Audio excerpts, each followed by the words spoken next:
ನನ್ನ ಪ್ರಶ್ನೆ, ನಾಳೆ ನಿಮ್ಮ ಜೀವಿತದಲ್ಲಿ ಏನು ನಡೆಯಲಿಕ್ಕಿದೆ ಎಂದು ನಿಮಗೆ ಗೊತ್ತಾ? ಗೊತ್ತಿದ್ರೆ ಗೊತ್ತು ಅಂತ ಹೇಳಿ, ಗೊತ್ತಿಲ್ಲದಿದ್ರೆ ಗೊತ್ತಿಲ್ಲ ಅಂತ ಹೇಳಿ. ಏನಂತೀರಿ ನೀವು? ಬರುವ ವಾರದ ಬಗ್ಗೆ ಗೊತ್ತಾ? ಬರುವ ತಿಂಗಳ ಬಗ್ಗೆ ಗೊತ್ತಾ? ಮುಂದ್ಬರುವ 10 ತಿಂಗಳ ಬಗ್ಗೆ ಗೊತ್ತಾ? ನಿಮ್ಗೊಂದು ಶುಭವಾರ್ತೆ ಹೇಳ್ತೇನೆ ಕೇಳಿ. ನಿಮಗೂ ನನಗೂ ಗೊತ್ತಿಲ್ಲದೆ ಇರಬಹುದು, ಆದ್ರೆ ನಮ್ಮ ಕರ್ತನಿಗೆ ಮಾತ್ರ ಎಲ್ಲ ಗೊತ್ತು.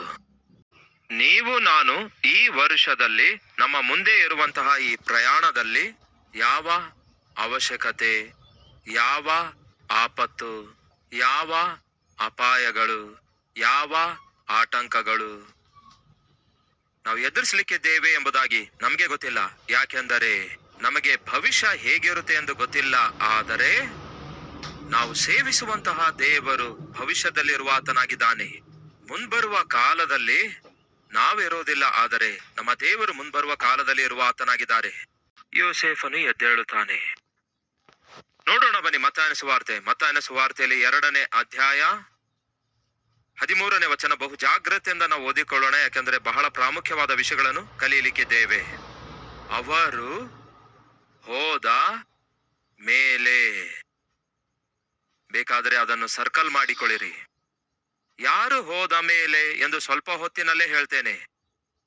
ಅವರು ಹೋದ ಮೇಲೆ, ಈಗೋ ಕರ್ತನ ದೂತನು ಯೋಸೇಫನಿಗೆ ಕನಸಿನಲ್ಲಿ ಕಾಣಿಸಿಕೊಂಡು, ಹೇರೋದನು ಈ ಕೂಸನ್ನು ಕೊಲ್ಲಿಸಬೇಕೆಂದು ಅದನ್ನು ಹುಡುಕುತ್ತಿರುವನು.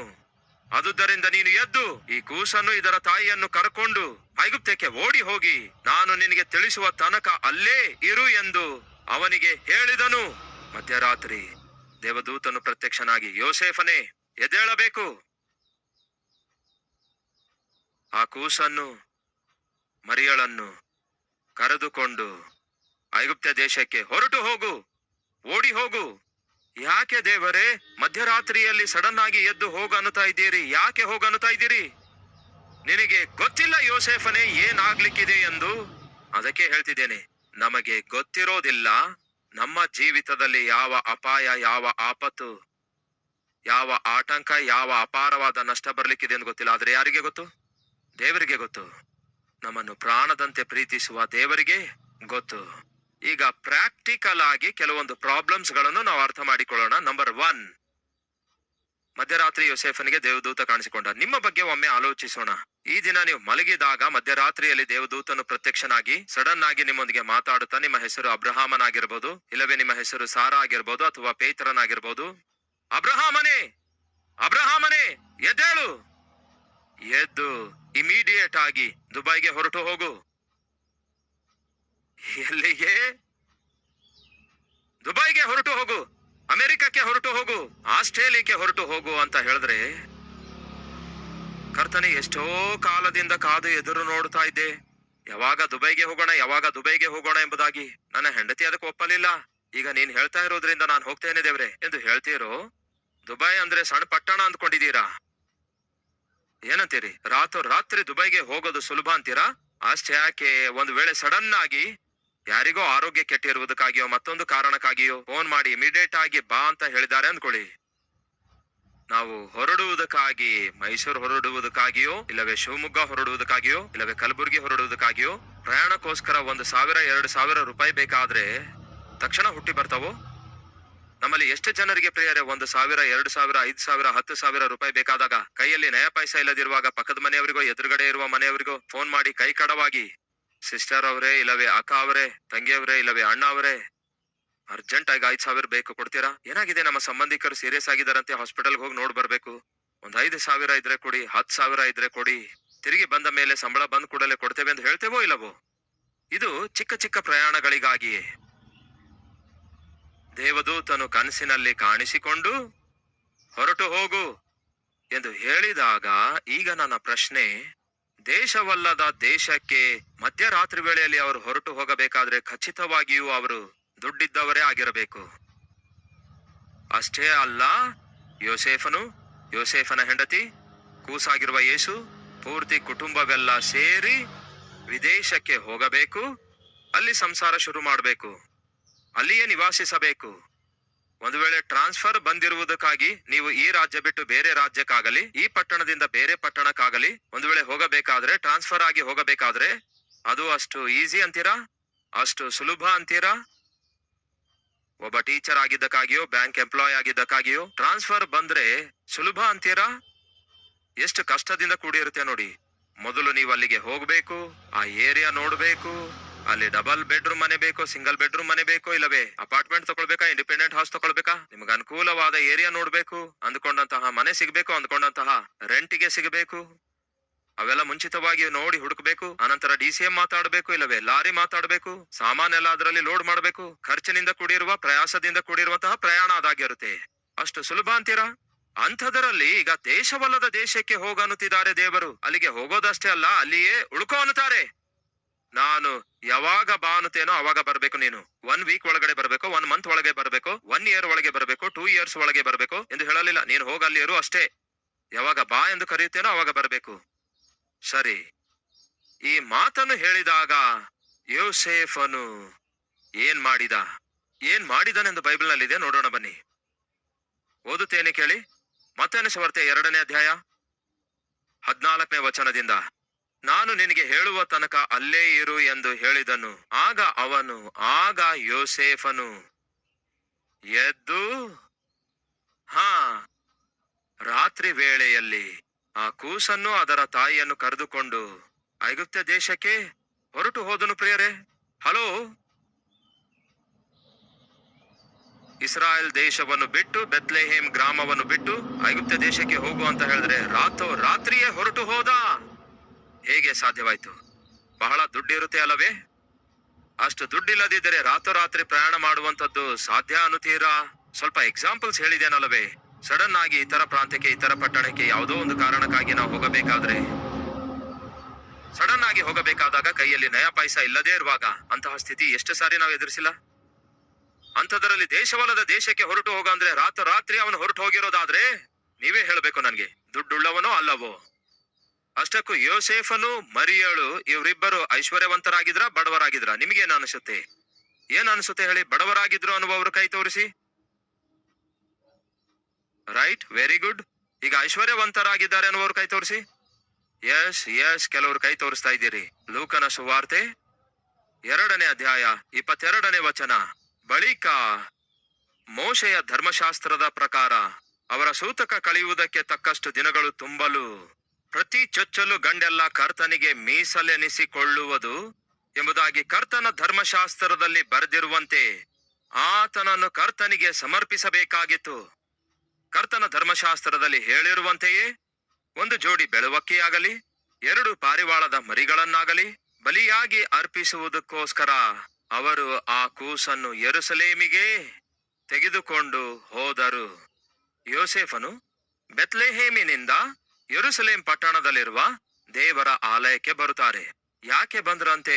ಬೈಬಲ್ ಹೇಳುತ್ತದೆ, ಧರ್ಮಶಾಸ್ತ್ರದ ಪ್ರಕಾರ ಚೊಚ್ಚಲ ಗಂಡು ಕೂಸೆಲ್ಲ ದೇವರಿಗೆ ಪ್ರತಿಷ್ಠಿಸಿ ಮೀಸಲಾಗಿಡಬೇಕು. ಈಗ ಮರಿಯಳು ಯೋಸೇಫನ್ ಏನ್ ಮಾಡ್ತಿದ್ದಾರೆ? ದೇವರ ಧರ್ಮಶಾಸ್ತ್ರದ ಪ್ರಕಾರ ತಮ್ಮ ಮಗನನ್ನು, ಪ್ರಾಮುಖ್ಯವಾಗಿ ಮರಿಯಳು ತನ್ನ ಮಗುವನ್ನು ದೇವರಿಗೆ ಪ್ರತಿಷ್ಠೆ ಪಡಿಸುತ್ತಿದ್ದಾಳೆ. ಯೇಸುವನ್ನು ದೇವರಿಗೆ ಪ್ರತಿಷ್ಠೆ ಪಡಿಸಲು ಬರುತ್ತಾರೆ. ಯಾಕೆಂದರೆ ಅದು ದೇವರ ಧರ್ಮಶಾಸ್ತ್ರ ಆಗಿತ್ತು. ಹಾಗೆ ಅದು ಬೋಧಿಸಿರುವುದರಿಂದ ಈಗ ಇವರು ಏನ್ ಮಾಡ್ತಿದ್ದಾರೆ? ದೇವರು ಹೇಳಿರುವುದನ್ನೇ ಮಾಡುತ್ತಿದ್ದಾರೆ. ಧರ್ಮಶಾಸ್ತ್ರ ಹೇಳಿರುವುದೇನೆಂದರೆ, ಹೀಗೆ ಪ್ರತಿಷ್ಠಿಸುವಂತಹ ಶುಭ ದಿನದಲ್ಲಿ ಕಾಣಿಕೆಯಾಗಿ, ಸಮರ್ಪಣೆಯಾಗಿ ಕುರಿಮರಿಯನ್ನಾಗಲಿ, ಬೆಳವಕ್ಕಿಯನ್ನಾಗಲಿ, ಪಾರಿವಾಳದ ಮರಿಗಳನ್ನಾಗಲಿ ಅರ್ಪಿಸಬೇಕೆನ್ನುವಂಥದ್ದು ಧರ್ಮಶಾಸ್ತ್ರದ ನಿಯಮ ಆಗಿತ್ತು. ಇಲ್ಲಿ ಕುರಿಮರಿ ಇಲ್ಲದೇ ಇರುವುದರಿಂದ ಅಪಾರ್ಥ ಮಾಡಿಕೊಳ್ಳಬೇಡಿ, ನಂತರ ತೋರಿಸ್ತೇನೆ ಬೇಕಾದ್ರೆ. ಯೋಸೇಫನು ಮರಿಯಳು ಯೇಸು ಕ್ರಿಸ್ತನನ್ನು ಶಿಶುವಾಗಿರುವಾಗಲೇ ದೇವರಿಗೆ ಪ್ರತಿಷ್ಠಿಸಲು ತಂದ ಆ ಶುಭ ದಿನದಲ್ಲಿ ಮರಿಯಳು ಯೋಸೇಫನಿಗೆ ನೋಡಿ, ಯೇಸುವನ್ನು ದೇವರಿಗೆ ಪ್ರತಿಷ್ಠಿಸುತ್ತಿದ್ದೇವಲ್ಲವೇ? ಆತನನ್ನು ಪ್ರತಿಷ್ಠಿಸುತ್ತಿರುವ ಈ ಸಮಯದಲ್ಲಿ ಒಂದು ಕುರಿಮರಿಯನ್ನು ನಾವು ಅರ್ಪಿಸಿದ್ರೆ ಚೆನ್ನಾಗಿರುತ್ತೆ. ಇದು ಪ್ರಥಮ ಫಲವಲ್ಲವೋ? ಒಂದು ಕುರಿಮರಿಯನ್ನು ಅರ್ಪಿಸೋಣ ರೀ. ಎಂಬುದಾಗಿ ಮರಿಯಳು ಕೇಳಿರುತ್ತಾಳೆ. ಆಗ ಯೋಸೇಫನು, ಮರಿಯಳೇ, ನಮ್ಮ ಪರಿಸ್ಥಿತಿ ಹೇಗಿದೆ ಎಂದು ಗೊತ್ತಲ್ಲವೇ? ನಾವು ನಜರೇತಿನಲ್ಲಿ ಇರ್ತಾ ಇದ್ದೆವು. ಸಡನ್ ಆಗಿ ನಾವು ಬೆತ್ಲೆಹೇಮಿಗೆ ಬರಬೇಕಾಯ್ತು. ಗಂಟು ಮೂಟೆ ಕಟ್ಕೊಂಡು ಆ ಕತ್ತೆ ಮೇಲೆ ಇಟ್ಕೊಂಡು 100 ಕಿಲೋಮೀಟರ್ ಅಷ್ಟು ದೂರ ಪ್ರಯಾಣ ಮಾಡಿ ನಮಗಿರುವಂತಹ ಅಲ್ಪ ಸ್ವಲ್ಪ ವಸ್ತ್ರಗಳನ್ನು ಆ ಕತ್ತೆ ಮೇಲೆ ಇಟ್ಕೊಂಡು ನಾವು ಬಂದ್ಬಿಟ್ಟೆವು. ಹೊಸ ಸಂಸಾರ ಶುರು ಮಾಡಿದೆವು. ಇನ್ನು ನಮ್ಮ ಪರಿಸ್ಥಿತಿಯನ್ನು ಸುಧಾರಿಸಿಕೊಂಡಿಲ್ಲ. ಈಗ ಸಡನ್ ಆಗಿ ನಾವು ಒಂದು ಕುರಿಮರಿಯನ್ನು ಕೊಂಡ್ಕೊಂಡು ಅರ್ಪಿಸುವಂತಹ ಸಾಮರ್ಥ್ಯ ನಮಗಿಲ್ವಲ್ಲ. ಅರ್ಥ ಮಾಡಿಕೋ ಮರಿಯಳೆ ಅಂದಾಗ ಮರಿಯಳು ನೋಡಿ, ಹೌದು ರೀ, ನಿಜವೇ. ಸರಿ, ಮತ್ತೇನ್ ಮಾಡೋಣ ನಾವು? ಮರಿಯಳೆ, ಕುರಿಮರಿಯನ್ನು ಒಂದು ವೇಳೆ ನಾವು ಕೊಡ್ಲಿಕ್ಕಾಗದೇ ಇದ್ದರೆ ಧರ್ಮಶಾಸ್ತ್ರದಲ್ಲಿ ಇನ್ನೊಂದು ಮಾತಿದೆ. ಏನದು? ಜೋಡಿ ಬೆಳವಕಿಯನ್ನಾಗಲಿ ಇಲ್ಲವೇ ಪಾರಿವಾಳ ಮರಿಗಳ ಜೋಡಿಯನ್ನಾಗಲಿ ನಾವು ಅರ್ಪಿಸಬಹುದು. ಹಾಗಾಗಿ ಒಂದು ಜೋಡಿ ಬೆಳವಕ್ಕಿಯನ್ನಾಗಲಿ ಪಾರಿವಾಳದ ಮರಿಗಳನ್ನಾಗಲಿ ತಕೊಂಡು ಹೋಗಿ ಅರ್ಪಿಸೋಣ ಮರಿಯಳೆ. ಆಯ್ತ್ರಿ, ಹಾಗೆ ಆಗ್ಲಿ. ಬರೀ ಗೈಯಿಂದ ಹೋಗುವುದಕ್ಕಿಂತ ಏನಾದ್ರೂ ತಕೊಂಡು ಹೋಗೋಣ ರೀ. ಇದು ಆ ದಿನ ಅವರ ನಡುವೆ ಸಂಭಾಷಣೆ ನಡೆದಿರಬಹುದು. ಆದರೆ ನಿಮಗಿರುವ ಪ್ರಶ್ನೆ ಏನೆಂದರೆ, ಇವರು ಬಡವರಾಗಿದ್ದಾರೆಂದು ಎಲ್ಲೂ ಇಲ್ವಲ್ಲ. ಮತ್ತೆ ಬಡವರಾಗಿದ್ದಾರೆ ಎಂಬ ನಾನು ಹೇಗೆ ನಿರ್ಧರಿಸಿದೆ ಎಂಬ ಪ್ರಶ್ನೆ ನಿಮಗೆ ಬರಬಹುದು. ಕರ್ತನಾದ ಯೇಸು ಕ್ರಿಸ್ತನನ್ನು ಪ್ರತಿಷ್ಠಿಸುವುದಕ್ಕಾಗಿ ಅವರು ಯೇಸು ಕ್ರಿಸ್ತನನ್ನು ಆಲಯಕ್ಕೆ ಕರೆತಂದಾಗ ಪಾರಿವಾಳದ ಮರಿಗಳನ್ನಾಗಲಿ ಜೋಡಿ ಬೆಳವಕ್ಕಿಯನ್ನಾಗಲಿ ಬಲಿ ಕೊಡಬೇಕು ಅಂದುಕೊಂಡು, ಅಂದರೆ ಒಂದು ನಿರ್ಧಾರ ಅವ್ರು ಮಾಡ್ತಾರೆ. ಪಾರಿವಾಳದ ಮರಿಗಳ ಒಂದು ಜೋಡಿಯನ್ನಾಗಲಿ ಬೆಳವಕ್ಕಿಯ ಒಂದು ಜೋಡಿಯಾಗಲಿ ಕೊಡಬೇಕಂದ್ಕೊಂಡ್ರು. ಸಾಧಾರಣವಾಗಿ ದೇವರಿಗೆ ಪಾರಿವಾಳದ ಮರಿಗಳನ್ನು ಅರ್ಪಿಸುವುದು ಯಾರು? ಇದನ್ನು ನಾವು ಅರ್ಥ ಮಾಡಿಕೊಳ್ಳುವುದಾದ್ರೆ ಅವರ ಆರ್ಥಿಕ ಸ್ಥಿತಿ ಹೇಗಿತ್ತು ಎಂದು ನಮಗೆ ಚೆನ್ನಾಗಿ ಅರ್ಥ ಆಗುತ್ತೆ. ಹಳೆ ಒಡಂಬಡಿಕೆಗೆ ಹೋಗೋಣ ಬನ್ನಿ. ಯಾಜಕ ಕಾಂಡ 12ನೇ ಅಧ್ಯಾಯ 8ನೇ ವಚನ. ಯಾಜಕ ಕಾಂಡ 12ನೇ ಅಧ್ಯಾಯ 8ನೇ ವಚನ ಓದುತ್ತೇನೆ ಕೇಳಿ. ಆಕೆ ಕುರಿಯನ್ನು ಕೊಡುವುದಕ್ಕೆ ಗತಿಯಿಲ್ಲದಿದ್ದರೆ, ಅಂದರೆ ಕುರಿಮರಿಯನ್ನು ತೆಗೆದುಕೊಂಡು ಬರಲು ಆಗದೇ ಇದ್ದರೆ, ಇಲ್ಲವೇ ಕುರಿಮರಿಯನ್ನು ಕೊಂಡುಕೊಳ್ಳುವಷ್ಟು ಸಾಮರ್ಥ್ಯ ಇಲ್ಲದೆ ಇರುವಾಗ ಆಕೆ 2 ಬೆಳವಕ್ಕಿಯನ್ನಾಗಲಿ 2 ಪಾರಿವಾಳದ ಮರಿಗಳನ್ನಾಗಲಿ ತಂದು ಸರ್ವಾಂಗ ಹೋಮಕ್ಕಾಗಿ ಅರ್ಪಿಸಬಹುದು. ಬೈಬಲ್ನಲ್ಲಿರೋದೇನೆಂದ್ರೆ, ಕುರಿಮರಿಯನ್ನು ತರುವುದಕ್ಕೆ ಆಗದೇ ಇದ್ದರೆ, ಅಂದರೆ ಕುರಿಮರಿ ಕೊಂಡುಕೊಳ್ಳುವ ಸಾಮರ್ಥ್ಯ ಇಲ್ಲವೇ ಕುರಿಮರಿ ಅರ್ಪಿಸುವಷ್ಟು ಆರ್ಥಿಕ ಸ್ಥಿತಿ ಇಲ್ಲದೇ ಇರುವಂತಹ ಬಡತನ ಒಂದು ವೇಳೆ ಇರುವುದಾದರೆ ಅವ್ರೇನ್ ಮಾಡಬಹುದಿತ್ತು? ಪಾರಿವಾಳದ ಒಂದು ಜೋಡಿ ಮರಿಗಳನ್ನಾದ್ರೂ ತಂದು ಕೊಡಬಹುದು. ಈಗ ನಿಮ್ಗೆ ಅರ್ಥವಾಯ್ತಲ್ಲವೇ? ಇವರು ಕನಿಷ್ಠ ಕುರಿಮರಿಯನ್ನಾದ್ರೂ, ಕುರಿಯನ್ನಲ್ಲ ಪ್ರಿಯರೇ, ಕುರಿಯ ಮರಿಯನ್ನು ಕೂಡ ಕೊಂಡುಕೊಳ್ಳಲಾಗದಂತಹ ಬಡವರಾಗಿದ್ರು. ಅದಕ್ಕಾಗಿಯೇ 2 ಪಾರಿವಾಳದ ಮರಿಗಳನ್ನು ತೆಗೆದುಕೊಂಡು ಹೋಗಿ ಅರ್ಪಿಸಿರುವ ಹಾಗೆ, ಇಲ್ಲವೇ ಬೆಳವಕ್ಕಿಯನ್ನಾಗಲಿ ತೆಗೆದುಕೊಂಡು ಹೋಗಿ ಅರ್ಪಿಸುವುದನ್ನು ನಾವು ನೋಡ್ತೇವೆ. ಈಗ ನನಗಿರುವ, ನಿಮಗಿರುವ, ನಮ್ಮೆಲ್ಲರಿಗಿರುವ ಪ್ರಶ್ನೆ ಏನೆಂದರೆ, ಇಂತಹ ಬಡವರು ದೇಶವಲ್ಲದ ದೇಶಕ್ಕೆ ರಾತ್ರಿ ಪ್ರಯಾಣ ಮಾಡಿ ಹೋಗಬೇಕಲ್ಲವೇ? ಆ ರೀತಿ ಹೋಗುವಾಗ ಅಷ್ಟೊಂದು ದೊಡ್ಡ ಸಮಸ್ಯೆ, ಅಷ್ಟು ದೊಡ್ಡ ಅಪಾಯ, ಅಷ್ಟು ದೊಡ್ಡ ಆಪತ್ತು, ಅಷ್ಟು ದೊಡ್ಡ ಆರ್ಥಿಕ ತೊಂದರೆ, ವ್ಯವಸ್ಥೆ ಎಲ್ಲಿದೆ? ಆರ್ಥಿಕ ತೊಂದರೆ ಬಂದ್ರೆ ಆ ಆರ್ಥಿಕ ತೊಂದರೆ ತೀರಿಸುವಂತಹ ಒಂದು ವ್ಯವಸ್ಥೆ ಅವ್ರ ಹತ್ರ ಎಲ್ಲಿದೆ? ಅವರು ಬಡವರಾಗಿದ್ದಾರಲ್ಲವೋ? ಯೋಸೇಫನೇ ಹೇಳು, ಎದ್ದು ಹೊರಟು ಹೋಗು ಎಂದು ದೇವದೂತನು ಹೇಳಿದ್ದಕ್ಕೆ ರಾತ್ರಿ ಎದ್ದು ಅವರು ಹೊರಟು ಹೋದ್ರಂತೆ. ಅದಕ್ಕಾಗಿಯೇ ಹೇಳ್ತಿದ್ದೇನೆ, ನಮ್ಮ ಜೀವಿತದಲ್ಲಿ ನಾವು ಎದುರಿಸಲಿಕ್ಕಿರುವಂತಹ ಸಮಸ್ಯೆಗಳ ಏನಾಗಿವೆ ಎಂದು, ಎದುರಿಸಲಿಕ್ಕಿರುವಂತಹ ಆಪತ್ತೇನಾಗಿವೆ ಎಂದು, ಎದುರಿಸಲಿಕ್ಕಿರುವ ಅವಶ್ಯಕತೆಗಳೇನಾಗಿವೆ ಎಂದು, ಎದುರಿಸಲಿಕ್ಕಿರುವಂತಹ ಆರ್ಥಿಕ ತೊಂದರೆಗಳೇನೆಂದು, ಎದುರಿಸಲಿಕ್ಕಿರುವಂತಹ ಅನಾರೋಗ್ಯ ಸಮಸ್ಯೆಗಳೇನೆಂದು ನಿಮಗೂ ನನಗೂ ಗೊತ್ತಿಲ್ಲ. ಆದರೆ ನಮ್ಮೆಲ್ಲರನ್ನು ಪ್ರಾಣದಂತೆ ಪ್ರೀತಿಸುವಂತಹ ಕರ್ತನಿಗೆ ಮುಂಚಿತವಾಗಿಯೇ ಎಲ್ಲವೂ ಗೊತ್ತು. ಆರಂಭದಲ್ಲಿ ನನ್ನ ಸಂದೇಶದ ಟೈಟಲ್ ಕೇಳಿದಿರಿ ಅಲ್ಲವೇ? ನೀವು ಎದುರಿಸಲಿಕ್ಕಿರುವಂತಹ ಸಮಸ್ಯೆಗಳಿಗೆ ಮುಂಚಿತವಾಗಿಯೇ ಪರಿಷ್ಕಾರವು ಸಿದ್ಧವಾಗಿದೆ. ಯಾಕೆ ಅದು ಸಿದ್ಧವಾಗಿದೆ ಗೊತ್ತಾ? ನಿಮ್ಮನ್ನು ನನ್ನನ್ನು ಪ್ರಾಣದಂತೆ ಪ್ರೀತಿಸುವ ದೇವರು ಅದನ್ನು ಮುಂಚಿತವಾಗಿಯೇ ಸಿದ್ಧ ಮಾಡಿ ಇಟ್ಟಿದ್ದಾರೆ. ಇದೇ ವಾಸ್ತವ. ಅದು ಹೇಗೆಂದು ಈಗ ಹೇಳ್ತೇನೆ, ಜಾಗೃತಿಯಿಂದ ಕೇಳಿ. ಅಪಾಯ ಬಂದಿತು, ಆರ್ಥಿಕ ಅವಶ್ಯಕತೆ ಎದುರಾಯಿತು. ಆದರೆ ಆ ರಾತ್ರಿ ಯೋಸೇಫ ಮರಿಯಳು ರಾತ್ರಿಯಲ್ಲಿಯೇ ದೇಶವಲ್ಲದ ದೇಶಕ್ಕೆ ಹೊರಟು ಹೋದ್ರಲ್ಲವೇ? ದುಡ್ಡು ಎಲ್ಲಿಂದ ಬಂತು?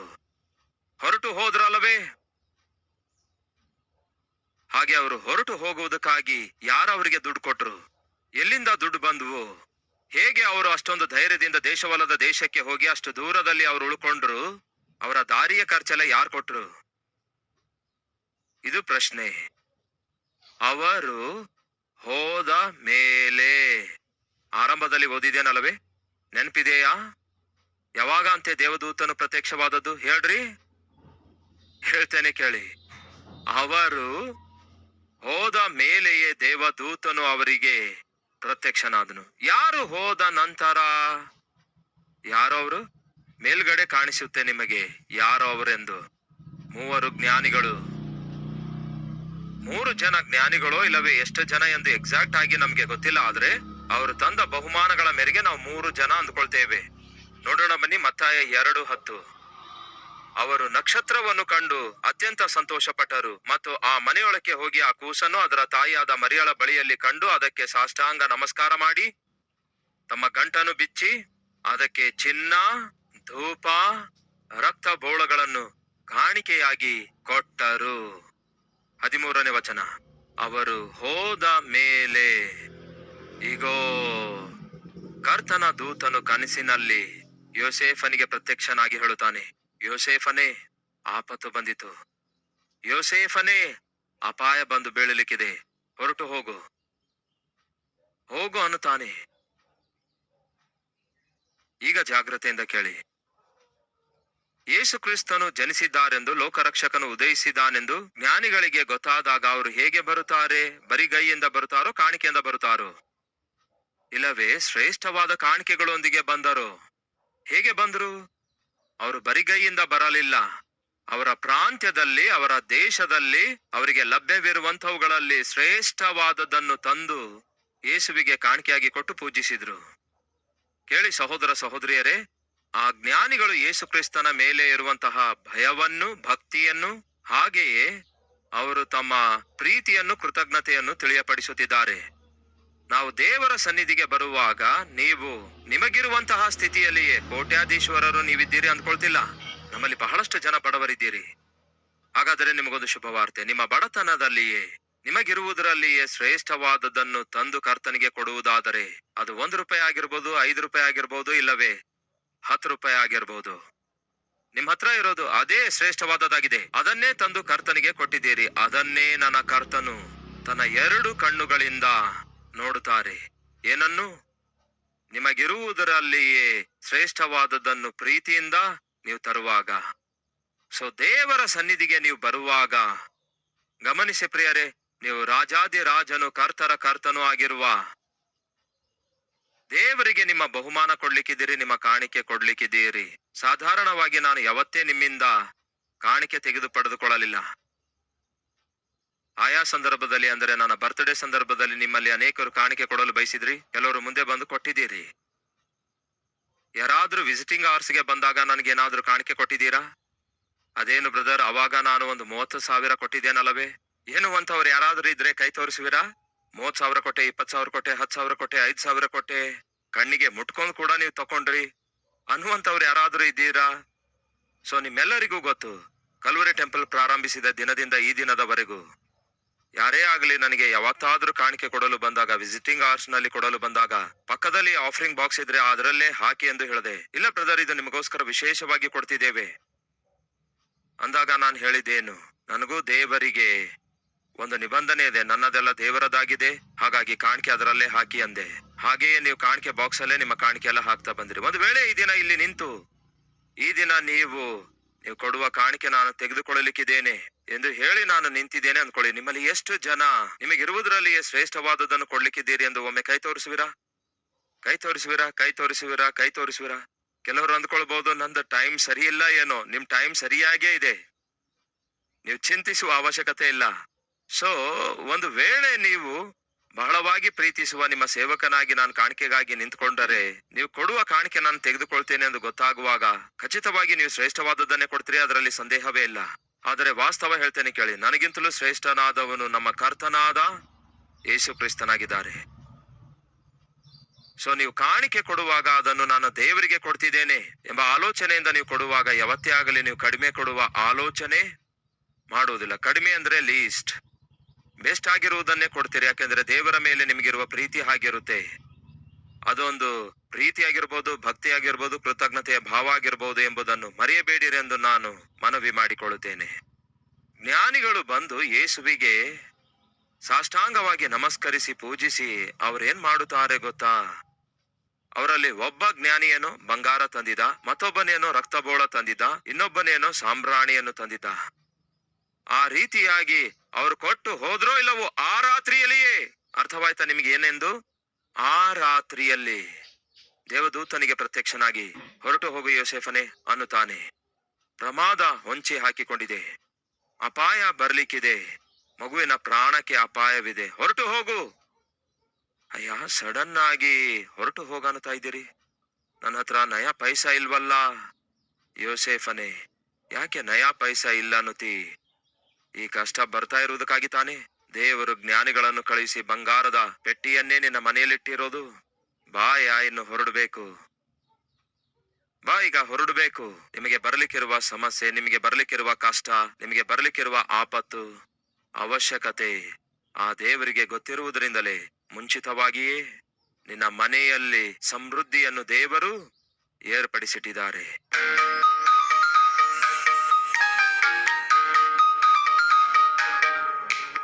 ಪರಿಶುದ್ಧನಾದಂತಹ ದೇವರೇ, ನಮ್ಮ ಜೀವಿತದಲ್ಲಿ ನಾವು ಎದುರಿಸುವಂತಹ ಪ್ರತಿ ಸಮಸ್ಯೆಗೆ ಪರಿಷ್ಕಾರವಿದೆ ಹೇಗೆ ಎಂದು ಈ ಸಂದೇಶದ ಮೂಲಕ ತಿಳಿದುಕೊಂಡಿದ್ದೇವೆ. ಬಹು ಅಮೂಲ್ಯವಾದ, ಅರ್ಥಗರ್ಭಿತವಾದ, ಆಶೀರ್ವಾದಕರವಾದ ಸಂದೇಶದ ಮೂಲಕ ನಮ್ಮಲ್ಲಿರುವಂತಹ ಅನೇಕ ಪ್ರಶ್ನೆಗಳಿಗೆ ಉತ್ತರಿಸಿದಿರಿ ದೇವರೇ. ನಿಮಗೆ ವಂದನೆಗಳು. ಸಮಸ್ಯೆ ಬರ್ಲಿಕ್ಕಿದೆ ಎಂದು, ಆಪತ್ತು ಬರ್ಲಿಕ್ಕಿದೆ ಎಂದು, ಅಪಾಯ ಬರ್ಲಿಕ್ಕಿದೆ ಎಂದು, ದುಷ್ಟನಾದ ಹೇರೋದನು ಯೇಸುಕ್ರಿಸ್ತನನ್ನು ಕೊಂದಾಕ್ಲಿಕ್ಕಿದ್ದಾನೆ ಎಂದು ನಿಮಗೆ ಮುಂಚಿತವಾಗಿಯೇ ಗೊತ್ತಿತ್ತು. ಅದಕ್ಕಾಗಿ ತಾನೇ ವರ್ಷಗಳ ಮುಂಚಿತವಾಗಿಯೇ ಜ್ಞಾನಿಗಳನ್ನು ನೀನು ಏರ್ಪಡಿಸಿಟ್ಟಿದೆ. ಅವರ ಮೂಲಕ ದೇವರೇ ಯೋಸೇಫನಿಗೂ ಮರಿಯಳಿಗೂ ಬೇಕಾದಂತಹ ಸಹಾಯವನ್ನು ಆಶ್ಚರ್ಯಕರವಾಗಿ ಕಳಿಸಿಕೊಟ್ಟಿದ್ದೀರಿ. ಅವರು ಕೊಟ್ಟಿರುವ ಬಂಗಾರ, ಸಾಂಬ್ರಾಣಿ, ರಕ್ತಬೋಳ ಅವರ ಪ್ರಯಾಣಕ್ಕೆ, ಅವರು ನಿವಾಸಿಸುವುದಕ್ಕಾಗಿ ಎಷ್ಟೋ ಅದ್ಭುತವಾಗಿ, ಟೈಮ್ಲಿಯಾಗಿ ಉಪಯೋಗವಾದುವಲ್ಲವೇ? ನೀವು ಸಮಯಾನುಸಾರವಾಗಿ ಪ್ರತಿಸ್ಪಂದಿಸುವ ದೇವರಾಗಿದ್ದೀರಿ ಹೊರತು ಆಲಸ್ಯ ಮಾಡುವಂತಹ ದೇವರು ಅಲ್ವೇ ಅಲ್ಲ. ಕರ್ತನೇ, ನಮ್ಮನ್ನು ಪ್ರಾಣದಂತೆ ಪ್ರೀತಿಸುವ ದೇವರಾಗಿದ್ದೀರಿ, ನಮ್ಮನ್ನು ಲಕ್ಷಿಸುವಂತಹ ದೇವರಾಗಿದ್ದೀರಿ. ಹಾಗಾಗಿ ಈ ದಿನ ಮೊದಲುಗೊಂಡು ನಮಗಿರುವ ಪ್ರತಿ ಅವಶ್ಯಕತೆಯನ್ನು ಸಮೃದ್ಧಿಯಾಗಿ ತೀರಿಸಿರಿ ದೇವರೇ. ಪ್ರತಿ ಆಪತ್ತಿನಲ್ಲಿ ಆದುಕೊಳ್ಳಿರಿ ದೇವರೇ, ಆಧರಿಸಿರಿ ದೇವರೇ. ನೀವು ಆಧರಿಸುತ್ತೀರಿ ಎಂದು, ಆದುಕೊಳ್ಳುತ್ತೀರಿ ಎಂದು, ನಮಗಿರುವ ಅವಶ್ಯಕತೆಯನ್ನು ಸಮೃದ್ಧಿಯಾಗಿ ತೀರಿಸುತ್ತೀರಿ ಎಂದು ನಂಬಿಕೆ ಇಟ್ಟು ನಿಮ್ಮನ್ನು ಸ್ತುತಿಸುತ್ತೇವೆ. ನಿಮ್ಮ ಮಹಾಕೃಪೆಯನ್ನು ದಯಪಾಲಿಸಿರಿ ಎಂದು ಯೇಸುವಿನ ನಾಮದಲ್ಲಿ ಬೇಡಿ ಹೊಂದಿದ್ದೇವೆ ತಂದೆಯೇ. ಆಮೆನ್.